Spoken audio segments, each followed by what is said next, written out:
It's fair to say it was a pretty torrid weekend last weekend in Austria for the Alpine Formula 1 team. Not only with the fact that they didn't score points, but also the fact that Aston Martin and Sauber also scored points, just really compounding the misery and making that gap between them and the rest of the field even larger. Like I've said, Alpine, in terms of their results, they are absolutely backmarkers. It's like the new version of HRT. But instead of being an underfunded little Spanish team, this is a French fully funded works outfit that is absolutely struggling no end. But unsurprisingly, Flavio Briatore, their acting team principal, boy does he like to act on things. He very much is not a fan of what the drivers are doing at the moment. He's not letting up on the pressure on both Franco Colapinto and also Pierre Gasly. Let's have a look at what he said here, because his management style does usually leave a lot to be desired. But what has he actually been saying when it comes to their current drivers? And is that lineup going to change anytime soon? Let's see, guys. Full article on the F1Chronicle.com, as always. Franco Colapinto is not the only Alpine driver who may have departed Austria feeling a little nervous. Executive advisor and de facto team boss Flavio Briatore axed rookie Jack Doohan last month, replacing him with the highly rated and Argentine-backed fellow rookie Franco Colapinto. But the 21-year-old has also notably struggled in the cockpit, reviving rumours that Briatore's axe may be about to swing yet again. Not particularly, said the Argentine driver when asked if he is worried, just as rumours linking Alpine and Valtteri Bottas began to emerge. That'd be an interesting development. I think Flavio has been very supportive and trusts the decision he made. However, the 75-year-old Briatore has said that he was unhappy with both Colapinto and the team's clear number one driver Pierre Gasly in Austria. Automotor und Sport quoted Briatore as criticising the Frenchman for his Q3 spin that meant Max Verstappen and Oscar Piastri could not charge for pole. The Italian said the mistake was not what you expect from a top driver. It's probably what you expect for someone who is really pushing the limits of the car, because it's just not that good. The fact he managed to get into Q3, I think is admirable, to be honest. Yeah, he made a mistake in Q3, but that thing is not a good car. Let's be real, it shouldn't be that far up. Gasly at times, during qualifying in particular, is absolutely rapid in that thing. Briatore also criticised Colapinto for failing to make the Q3 segment at all. The car was quick and should have been well inside Q3 with two cars, he said, adding that Alpine's pace then tends to disappear in Grand Prix.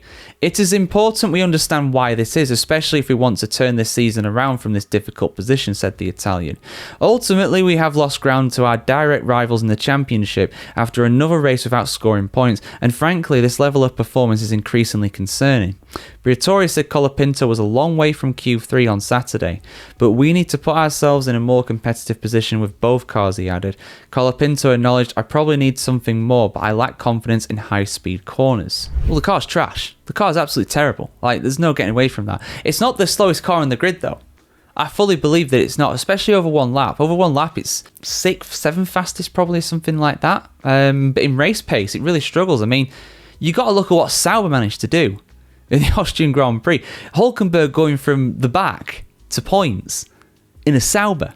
Yes, there were some retirements. Kimi Antonelli and Max Verstappen crashing out at the start of the race would have helped with that, but still, Bortoleto and Hulk both would have got points, I do believe.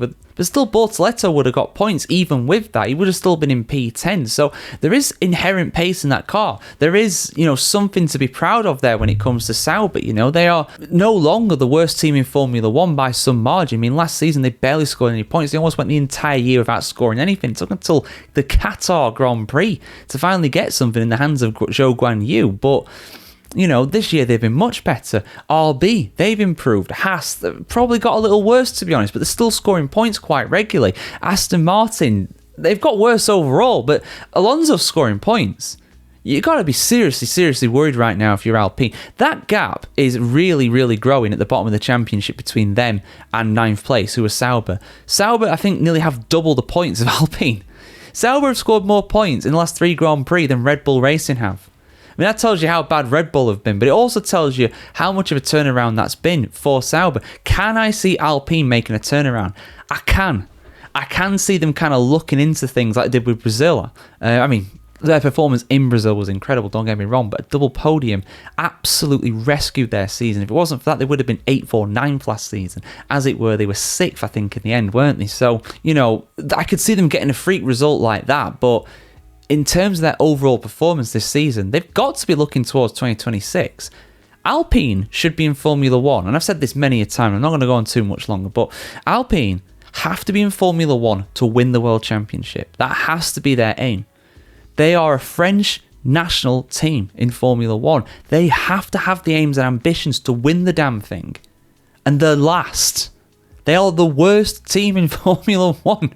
They are the 2025 equivalent of a 40, a Minardi. They are the worst team in Formula 1. But they have huge financial backing and 2 drivers, in my opinion, that are great.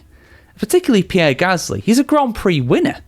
In an Alpha Tauri, no less. He has serious talent, but even he cannot get that absolute blue tractor of a vehicle into the points on a regular basis. So yeah, rant over, guys. Those are my thoughts. I've got 1 or 2 of them about Alpine at the end of the day, and about their team boss.